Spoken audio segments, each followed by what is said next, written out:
لوہے کو نرم کر دیا گیا، ایسے ہی امام ابو داؤد کے لیے حدیث کی وادیاں سہل کر دی گئی۔ سبحان اللہ۔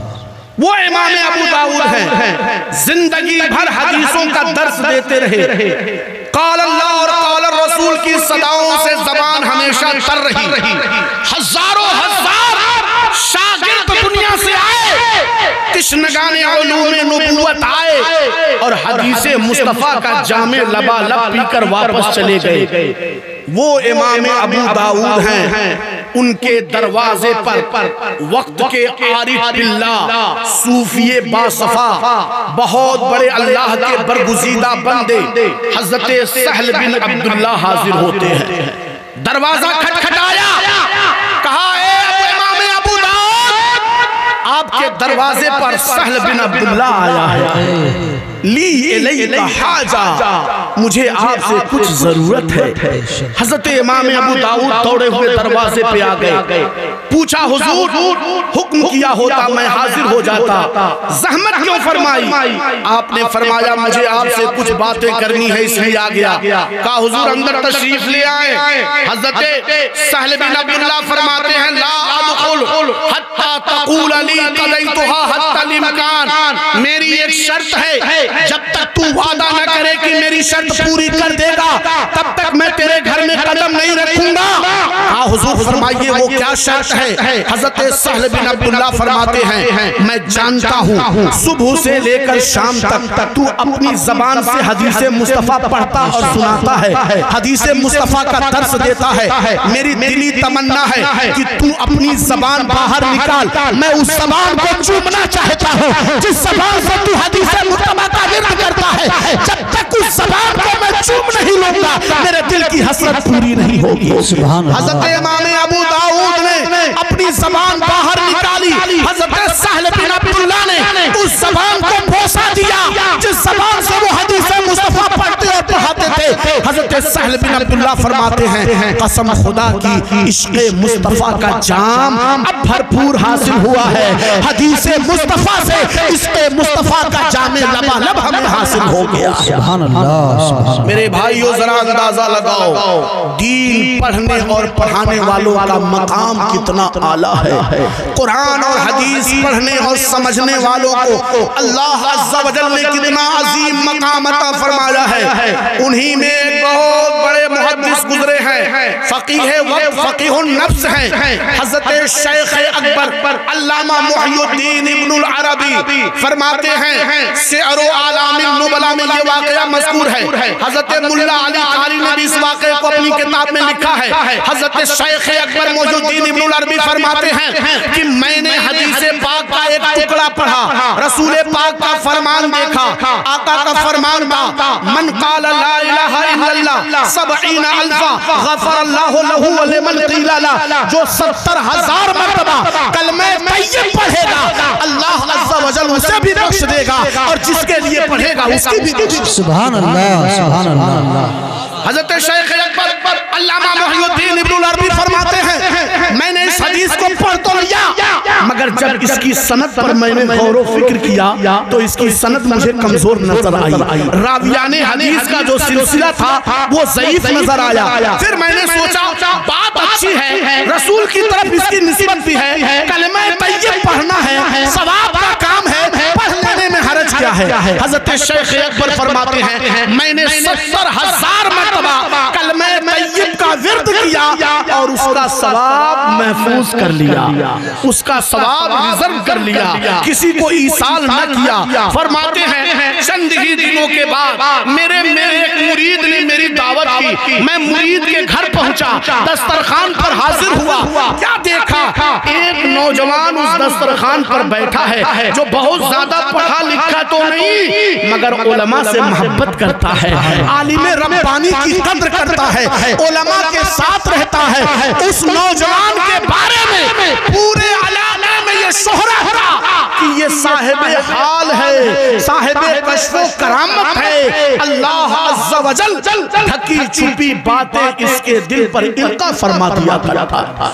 حضرت شیخ اکبر فرماتے ہیں میں نے اس نوجوان کو دیکھا دسترخوان پہ کھانا کھانے بیٹھ گیا، جیسے ہی پہلا لقمہ اٹھایا کہ منہ میں ڈالوں، بے تحاشا وہ نوجوان رونے لگا، دہاڑے مار مار کے چیخ چیخ کے رونے لگا۔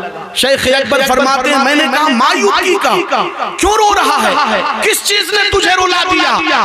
وہ نوجوان روئے جا رہا ہے، روئے جا رہا ہے۔ حضرت شیخ اکبر علامہ محی الدین ابن عربی فرماتے ہیں نوجوان ذرا بتا تو صحیح کیوں رو رہا ہے؟ اس نے کہا حضور ابھی ابھی اللہ عز و جل نے میرے دل پر یہ القاء فرما دیا اور یہ راز ظاہر فرما دیا کہ میری ماں عذاب قبر میں مبتلا ہے، اس پر عذاب کے فرشتے عذاب دیے جا رہے ہیں۔ آپ ہی بتائیں جس کی ماں عذاب قبر میں مبتلا ہو وہ بھلا کیسے خوش رہ سکتا ہے، وہ کیسے چین سے رہ سکتا ہے؟ اسی لیے میں رو رہا ہوں۔ حضرت علامہ شیخ اکبر محی الدین ابن عربی فرماتے ہیں میں نے بیٹھے بیٹھے 70,000 مرتبہ پڑھے ہوئے کلمہ طیب کا ثواب اس کی ماں کو ایصال کر دیا، اس کی ماں کی روح کو ایصال کر دیا۔ بس تھوڑی ہی دیر میں وہ نوجوان مسکرانے لگا، ہنسنے لگا۔ میں نے کہا تو ہنستا کیوں ہے؟ اس نوجوان نے کہا حضرت کسی صالح مرد مجاہد نے، اللہ کے کسی صالح بندے نے اپنے ثواب کو میری ماں کے نام ایصال کر دیا ہے، اب میری ماں عذاب قبر سے رہائی پا چکی ہے، اس لیے میں خوش ہوں۔ حضرت شیخ اکبر فرماتے ہیں فَعَلِمْتُ صِحَةَ الْحَدِيثِ بِكَشْفِهِ وَصِحَةَ كَشْفِهِ بِصِحَةِ الْحَدِيثِ، میں نے اس نوجوان کے کشف سے جانا کہ یہ حدیث مصطفیٰ صحیح ہے، اور اس حدیث کے ذریعے جانا کہ وہ نوجوان صاحب کشف و کرامت، یعنی اس نوجوان کے کشف و کرامت نے اس حدیث کے صحیح ہونے پر مہر لگا دی، اور اس حدیث کی صحت اس نوجوان کے صاحب کشف و کرامت ہونے کا اظہار اور اس کو ظاہر فرما دیا۔ آپ اندازہ لگائیں جب علماء سے محبت کرنے والے نوجوانوں کا یہ حال ہے کہ اللہ تعالیٰ انہیں صاحب کشف و کرامت بنا دیتا ہے، انہیں صاحب حال بنا دیتا ہے، تو سمجھنے کی بات ہے کہ ہمارے وہ بچے، ہماری وہ اولادیں، ہماری وہ ذریات جو قرآن و حدیث کا درس لے رہی ہیں ان کو اللہ تعالیٰ کتنا اعلیٰ مقام عطا فرماتا ہوگا۔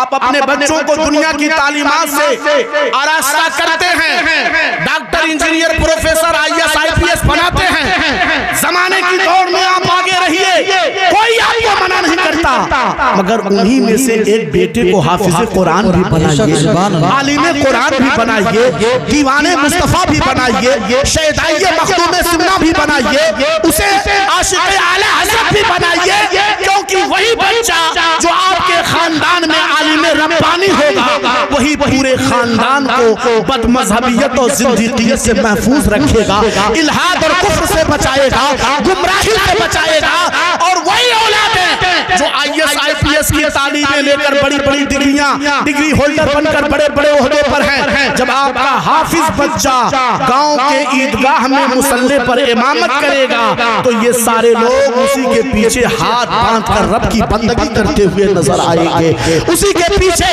اپنی نمازیں ادا کرتے نظر آئیں گے۔ اس لیے میرے بھائیوں آپ دنیا کے ریس میں کسی سے پیچھے مت رہیے، مگر سارے مقامات اور اعلیٰ مناصب حاصل کرنے کے ساتھ ساتھ اپنی اولادوں کو پہلے مسلمان بھی بنا لیجئے، مومن بھی بنا لیجئے، تاکہ وہ بچہ جس راستے سے گزرے دنیا دیکھے تو کہے ڈاکٹر انجینئر پروفیسر جا رہا ہے، وہیں دنیا یہ بھی کہے کہ اعلیٰ حضرت کا دیوانہ جا رہا ہے، تاج الشریعہ کا چاہنے والا جا رہا ہے، مخدوم سنہ کا عاشق جا رہا ہے، غوث پاک کا شیدائی جا رہا ہے، رسول پاک کا غلام جا رہا ہے، اور دنیا جب یہ کہہ دے تو سمجھو کہ یہاں بھی بیڑا پار ہے اور وہاں بھی بیڑا پار۔ نعرہ تکبیر، نعرہ تکبیر، نعرہ رسالہ، نعرہ رسالہ، اصلاح معاشرہ کانفرنس، نعرہ تکبیر، نعرہ رسالہ۔ آپ اپنی اولادوں کو اس لیے حافظ مت بنانا، اس لیے عالم مت بنانا کہ دنیا کہے کہ یہ حافظ جی کا والد ہے، حافظ جی کا باپ ہے، یہ مولانا صاحب کا باپ ہے. نہیں، اس لیے بنانا تاکہ اس کے اندر دین کا درد پیدا ہو، خدمت دین کا جذبہ اس کے اندر موجود ہو جائے. اگر اپنی پوری زندگی میں ایک شخص کو بھی اس نے نمازی بنا دیا، ایک شخص کو بھی اس نے اگر گمراہی سے بچا لیا، تو قسم خدا کی پورے خاندان کی بخشش کی ضمانت بن جائے گا، پوری نسلوں کی بخشش کی ضمانت بن جائے گا، ضامن بن جائے گا وہ. آپ اندازہ لگاؤ، رب فرما رہا ہے فلولا نفر من كل فرقة منهم طائفة ليتفقهوا في الدين. ایسا کیوں نہیں ہوتا کہ ہر گروہ سے ایک جماعت نکلے تاکہ دین کی سمجھ حاصل کرے. وَلِيُنذِرُوا قَوْمَهُمْ إِذَا رَجَعُوا إِلَيْهِمْ، اور اپنی قوم کو ڈرائے جب واپس ان کے درمیان آئے. کس چیز سے ڈرائے؟ گناہوں سے ڈرائے، بے حیائیوں سے ڈرائے، برائیوں سے ڈرائے، بد مذہبیت سے ڈرائے، ناشکری سے ڈرائے، نافرمانی سے ڈرائے، عبادت چھوڑنے اور گناہوں میں ملوث ہونے سے ڈرائے. اسی چیز سے ڈرانے کے لیے ہمیں علماء پیدا کرنے ہیں. برائیوں اور ناشکری سے گھن پیدا کرنے کے لیے ہمیں عالم ربانی تیار کرنا، اور ایسے لوگ جو اس دنیا سے چلے گئے وہ قوم اور دین کے لیے ایسا ذخیرہ تھے جنہوں نے قیامت تک کے لوگوں کو دین کی ہدایت اور دین کی سمجھ عطا فرما دی. انہی میں ایک نام آتا ہے حضرت ابراہیم بن ادہم رحمت اللہ تعالی علیہ. ایک نوجوان حضرت ابراہیم بن ادہم کے پاس پہنچتا ہے اور کہتا ہے حضور کوئی ایسا نسخہ بتا دیں کہ گناہوں سے گھن پیدا ہو جائے. ناشکری کی عادت جاتی نہیں، شکر کی عادت آتی نہیں، ذکر کی عادت پڑتی نہیں، معاصی اور سیاکاری سے گھن پیدا ہی نہیں ہوتی ہے. کوئی نسخہ بتا دے کہ گناہوں کی لت چلی جائے. حضرت ابراہیم بن ادہم فرماتے ہیں اے نوجوان، جب تیرا دل گناہ کی طرف مائل ہو جائے اور تو بالکل گناہ کے قریب پہنچ جائے تو اپنے دل میں یہ عزم کر لے کہ جس رب کی نافرمانی تو کرنے جا رہا ہے آج اس کا دیا ہوا رزق تو اپنے منہ میں نہیں ڈالے گا، آج اس کا دیا ہوا کھانا پینا نہیں لے گا، کھائے گا ہی نہیں، یہ عہد کر لے. اس نے کہا حضور ایسا کیسے ہوگا؟ کھانا تو پڑے گا ہی، پینا تو پڑے گا ہی، ورنہ تنفس کی جڑیں کمزور پڑ جائیں گی. حضرت ابراہیم بن ادہم فرماتے ہیں یہ نہیں کر سکتا. کہا نہیں کر سکتا، کوئی دوسرا نسخہ بتائیں. آپ نے فرمایا جب گناہ کی تجھے خواہش ہو تو دل میں یہ سوچ لینا کہ ایسی جگہ جا کے گناہ کرے گا جہاں تیرا رب تجھے نہ دیکھ رہا ہو، تیرے رب کی نظر تجھے نہ دیکھ رہی ہو. اس نے کہا یہ بھی نہیں ہو سکتا، کہا یہ بھی نہیں ہو سکتا، کوئی اور نسخہ بتا دیجئے. حضرت ابراہیم بن ادہم فرماتے ہیں تو پھر اللہ کی زمین سے باہر نکل کر گناہ کرنا، اللہ کی زمین پر رہتے ہوئے گناہ نہ کرنا. اس نے کہا حضور جہاں بھی جاؤں گا اللہ ہی کی زمین ہوگی، رب کی ہی کائنات ہوگی، میں اس سے باہر جا نہیں سکتا. حضرت ابراہیم بن ادہم فرماتے ہیں ٹھیک ہے اگر یہ بھی نہیں کر سکتا تو سن، جب موت کا فرشتہ تیرے قریب آئے تو اس سے تھوڑی دیر کی مہلت طلب کر لینا اور کہنا کہ اتنا موقع دے دو کہ میں توبہ کر کے سارے گناہوں کی بخشش کرا لوں. اس نے کہا وہ بھلا میری بات کیوں مانے گا، وہ مجھے مہلت کیوں دے گا، وہ تو ایک سیکنڈ کے لیے بھی موقع نہیں دے گا. حضرت ابراہیم بن ادہم فرماتے یہ بھی نہیں کر سکتا. کہا یہ بھی نہیں کر سکتا.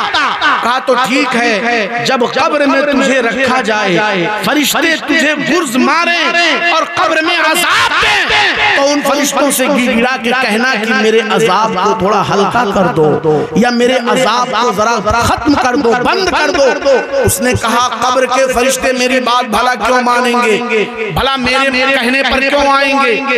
کہا یہ بھی نہیں ہو سکتا۔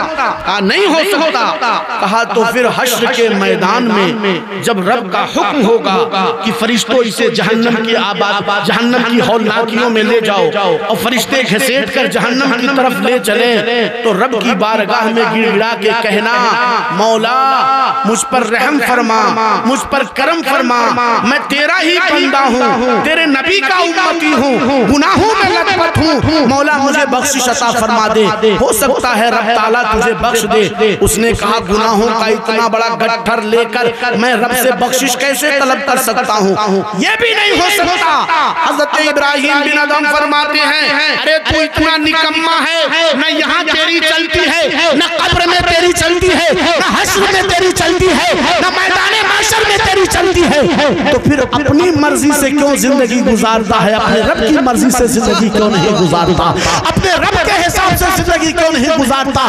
رب کی مرضی سے زندگی گزار، تیری گناہوں کی جو لت ہے وہ خود بخود ختم ہوتی چلی۔ سبحان اللہ، سبحان اللہ۔ میرے دوستو، یہی تعلیمات دینے کے لیے ہمیں اپنی اولادوں کو علم دین سکھانا ہے، انہیں حافظ، عالم، قاری بنانا ہے۔ مگر یاد رہے صرف حافظ بنا کر آپ اپنے مقصد کو پورا نہ سمجھیں۔ حافظ جب آپ کا بیٹا بن جائے تو اسے عالمیت کی تعلیم ضرور دلائیں، اسے عالم بنائیں، تاکہ رب تعالیٰ کلام اللہ میں اپنے بندوں سے کیا فرما رہا ہے یہ چیز بندوں کو سمجھ میں آئے، یہ بات سمجھ میں آنی چاہیے۔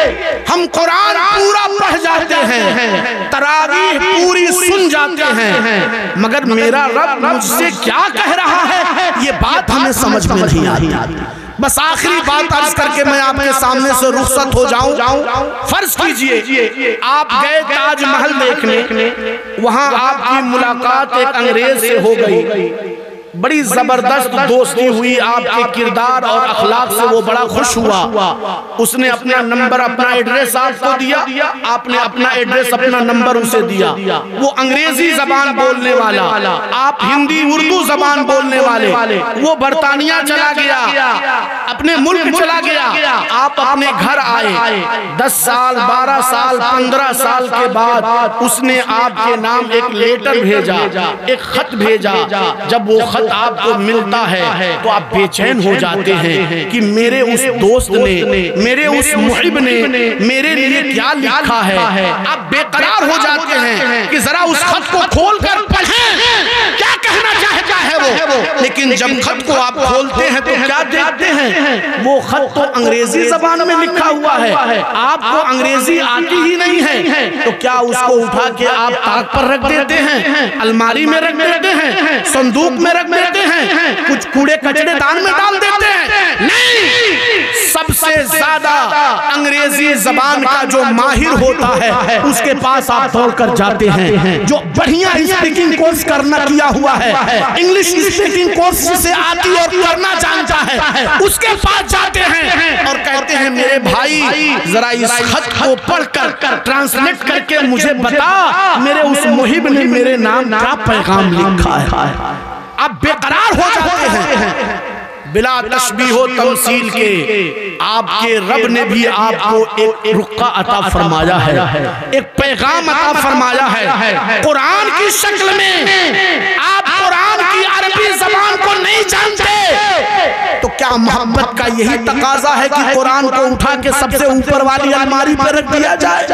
نہیں، اگر رب سے آپ کو محبت ہے تو تقاضا یہی ہے کہ اللہ کے بھیجے ہوئے اس پیغام کو سمجھنے کی کوشش کی جائے۔ اگر خود نہیں سمجھ سکتے تو ان علماء سے رابطہ کریں، علماء ربانین کے پاس جائیں اور ان سے کہیں کہ ذرا بتائیے اللہ عز و جل نے اپنے کلام میں بندوں کے لیے کیا پیغام بھیجا ہے۔ یہ اسی وقت ہوگا جب آپ کو اپنے رب سے محبت ہو جائے گی، آپ ذاکر بن جائیں گے، آپ شاکر بن جائیں گے۔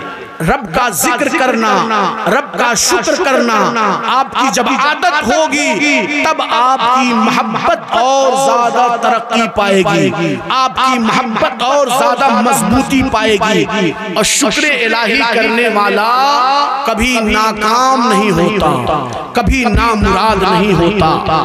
آخری بات عرض کر کے میں رخصت ہوتا ہوں۔ واقعہ مذکور ہے، حضرت امام غزالی نے لکھا کہ حضرت موسیٰ علیہ السلام کوہ طور کی طرف چلے جا رہے تھے، ایک مالدار شخص ملا جس کو اللہ عز و جل نے ہر قسم کی دولت عطا فرمائی تھی، باغات، لونڈی، نوکر، چاکر، جانور، ہر طرح کے عیش و عشرت اسے حاصل تھے۔ وہ مالدار حضرت موسیٰ علیہ السلام سے ملا اور کہنے لگا کہ اے موسیٰ آپ کوہ طور پر جا رہے ہیں؟ آپ نے فرمایا ہاں جا تو رہا ہوں۔ کہا ذرا رب سے یہ عرض کر دیجئے گا کہ مجھے جو دولت عطا کی گئی ہے وہ بہت زیادہ ہے، میں مال و دولت کا حساب کرنے سے عاجز و درماندہ ہوں۔ اللہ تعالیٰ سے عرض کر دیں کہ رب تعالیٰ مجھے اب دولت نہ عطا کرے، خزانے کا منہ میرے لیے بند فرما دے، یہی دولت میرے لیے کافی ہے۔ حضرت موسیٰ علیہ السلام آگے بڑھے، ایک غریب مفلس انسان کو دیکھا، ریت کے توندے پر بیٹھا ہوا، بالو کے ڈھیر پر بیٹھا ہوا ہے، ننگا دھڑنگا، جسم پر ایک سوت بھی نہیں ہے، اور بالو کھینچ کھینچ کے اپنے بدن کو ڈھکے ہوئے ہے، اپنی شرمگاہ کو چھپائے ہوئے ہے۔ اس نے حضرت موسیٰ سے کہا اے موسیٰ علیہ السلام آپ کوہ طور پر جا رہے ہیں؟ کہا جا تو رہا ہوں۔ کہا رب سے کہیے گا کہ مجھے بھی کچھ دولت عطا کر دے تاکہ میں بھی شادی بیاہ کر کے اپنا گھر بسا لوں۔ آپ نے کہا ٹھیک ہے۔ حضرت موسیٰ علیہ السلام کوہ طور پر گئے، واپس آ گئے، اس مالدار سے ملاقات ہوئی۔ اس مالدار نے کہا اے موسیٰ کیا آپ نے رب کی بارگاہ میں میرا عریضہ پیش کر دیا؟ آپ نے فرمایا ہاں پیش تو کر دیا۔ کہا کیا جواب آیا؟ کہا رب تعالیٰ فرماتا ہے کہ اے موسیٰ میرے بندے سے کہنا کہ میرا شکر کرنا بند کر دے، میں اسے خزانہ عطا کرنا بند کر دوں گا، میں اسے دینا بند کر دوں گا۔ اس نوجوان نے کہا نہیں اے موسیٰ علیہ السلام، یہ شکر الہی کی جو دولت ہے یہی تو میری عادت ہے، اسی میں مجھے لطف آتا ہے، اسی میں مجھے مزہ آتا ہے، اللہ کا شکر میں بند نہیں کر سکتا۔ حضرت موسیٰ نے فرمایا جب تو اللہ کا شکر ادا کرنا بند نہ کرے گا تو رب تعالیٰ تجھے دینا بھی بند نہ کرے گا، خزانے کا عطا بھی بند نہ کرے گا، اور خزانے کی عطائیگی ہوتی رہے گی، اللہ تعالیٰ ادائیگی فرماتا رہے گا۔ آگے بڑھے، اس غریب انسان سے ملاقات ہوئی، اس نے کہا اے موسیٰ کیا آپ نے میرا پیغام، میرا عریضہ پیش کر دیا؟ کہا ہاں پیش کر دیا۔ کہا کیا جواب آیا؟ کہا رب تعالیٰ فرماتا ہے اے موسیٰ میرے بندے سے کہنا کہ میرا شکر ادا کرنا شروع کر دے، میں اسے دینا شروع کر دوں گا، میں اسے عطا کرنا شروع کر دوں گا۔ وہ غریب کہتا ہے کس بات کا شکر ادا کروں؟ ایک سود بھی تو مجھے حاصل نہیں ہے شرمگاہ چھپانے کے لیے، ستر پوشی کے لیے، کوئی بھی ایک رتی میرے پاس آئی ہے، میں کس بات کا شکر ادا کروں؟ اتنا کہنا تھا، وہ بالو کا ریت کا ڈھیر جس سے اس نے اپنے ستر کو ڈھکا تھا، ہوا چلی اور سارا کا سارا ریت اڑ گیا، سارا کا سارا بالو اڑ گیا، وہ ننگا ہو گیا۔ حضرت موسیٰ علیہ السلام فرماتے ہیں تو کیا سمجھتا ہے یہ بالو جس سے تو ستر پوشی کرتا رہا کیا یہ اللہ کی نعمت نہیں ہے؟ یہ بھی اللہ کی نعمت ہے، مگر نعمت الہی پا کر شکر الہی کرنے کی عادت کم لوگوں میں پیدا ہوتی ہے۔ مجھے عرض یہ کرنا ہے کہ آپ شکر الہی اور ذکر الہی کی عادت پیدا کریں تاکہ اللہ سے آپ کو محبت حاصل ہو، عشق حاصل ہو، اللہ کی محبت آپ کے دلوں میں پیدا ہو، اور جب محبت الہی آپ کے دل میں پیدا ہوگی تو پھر کلام اللہ اور پیغام الہی کو سمجھنے کی طلب خود بخود آپ کے اندر آ جائے۔ میرے بھائیوں، آپ دین کی سمجھ حاصل کرنے کے لیے اپنی اولادوں، اپنی ذریت اور اپنی پیڑھیوں کو آگے لائیں تاکہ آنے والی نسلوں کو وہ دین کی ہدایت عطا کر سکیں۔ نعرہ رسالت علامہ آصف اقبال صاحب کی بلا۔ السلام علیکم ورحمۃ اللہ وبرکاتہ۔ نعرہ تکبیر، نعرہ رسالت علامہ آصف اقبال صاحب کی بلا۔ نعرہ تکبیر، نعرہ رسالت جماعت اہل سنت کے قدور شخصیت علامہ آصف اقبال صاحب کی بلا کی آمد آمد آمد۔